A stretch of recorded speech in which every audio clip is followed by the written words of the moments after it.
Kung gusto nyo bumili ng isda, dito na po kayo. Okay. Bagong kuha lang to. Bagong kuha. O, gumagalaw pa o, tumatalsik. Hindi, ano lang. Hello sa mga taga Bacolod dyan. Yan. Basta kayo.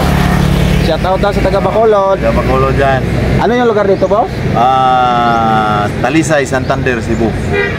Talisay, Santander. Barangay Talisay, Santander, Cebu.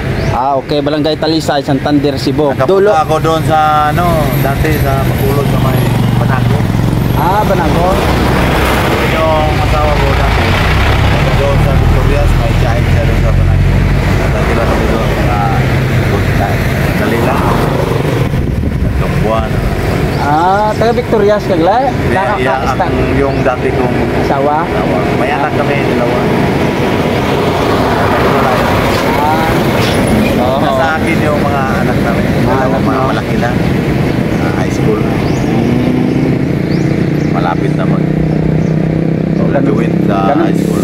Ganun talaga yung buhay, sir. Walang forever. Wala. Thank you tayo sa mga. Salamat, sir. Salamat, sir.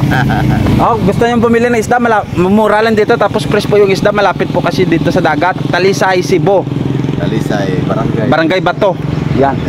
Sige, salamat, sir. Salamat, sir. Yan. Bagong lugar, bagong kaibigan. Shout out po sa inyong lahat.